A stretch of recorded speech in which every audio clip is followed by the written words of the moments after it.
दोस्तों breaking news में आपको बता दूं कि ईरान के IRGC के कुछ फोर्स के कमांडर इस वक्त लेबनान में मौजूद हैं। अचानक से ईरान के कमांडर का इस खतरनाक माहौल में लेबनान पहुंच जाना, जहां हिजबुल्लाह मौजूद हैं, बहुत बड़ी बड़ी बातों की तरफ दिमाग लेकर जा रही है ये खबर।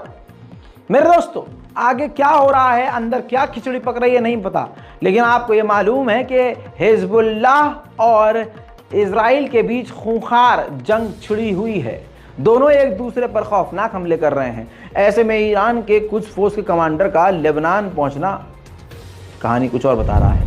उधर Kayhan.ir यानी केहान नाम का एक ईरान का टॉप लिस्ट में आने वाला अखबार, फुल स्क्रीन पर देख लीजिए क्योंकि ईरान के समर्थकों को बहुत तुरंत मिर्चा लगता है। देखिए, ये इस अखबार ने साफ तौर पर लिखा है कि ईरान किसी के लिए, किसी और देश के लिए जंग में नहीं कूदेगा। ये जो भारत में बैठे हुए शिया समुदाय के जो शिया उलमा हैं, जिनको तुरंत आपत्ति होती है कि रजा ने ये कैसे बोल दिया और रजा गराफी ने ये कैसे बोल दिया, तो अपने कान के छेद को खोलिए और आंखों को फाड़ कर देखिए, और अगर दम है तो अब ईरान के इस अखबार के खिलाफ आवाज उठाकर दिखाइए।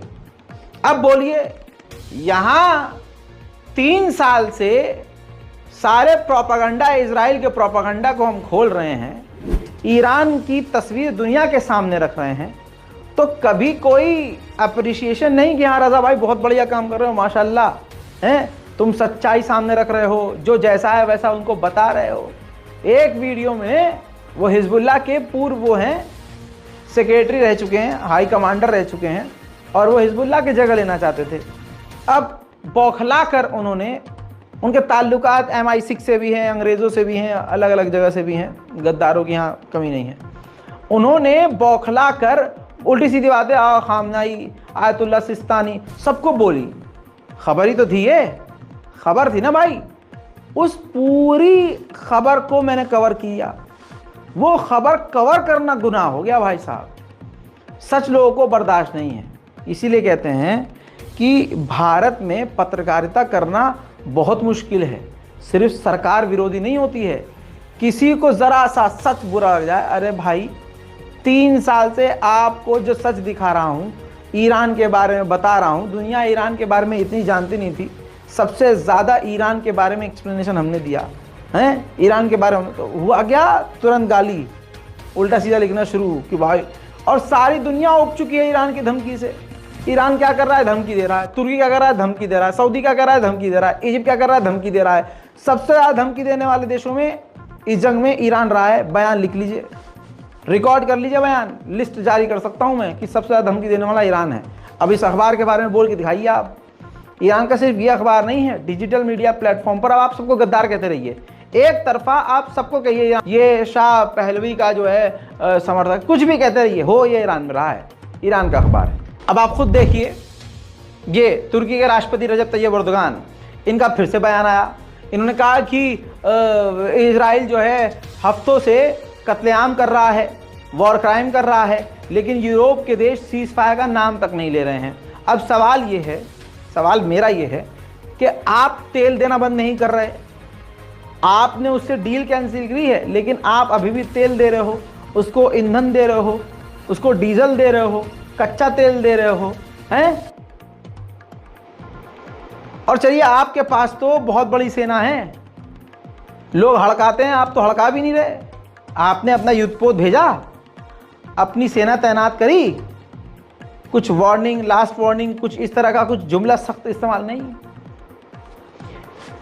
जबान से सभी बोल रहे हैं, मैदान अमल में कौन उतर रहा है, ये इस वक्त ज़रूरत है।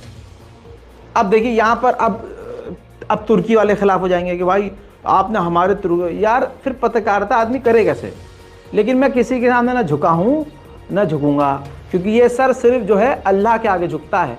हराम की खाता नहीं, ना मेरे बाप ने हराम की खाई, ना मैंने खाई, ना मुझे ईरान से कोई चेक मिल रहा है, ना मुझे तुर्की से कोई चेक मिल रहा है, ना मोदी जी से मुझे कोई चेक मिल रहा है। इसलिए आपके सामने खड़ा हूँ। बुरा लगता है भाई, मत देखो। आगे बढ़ते हैं।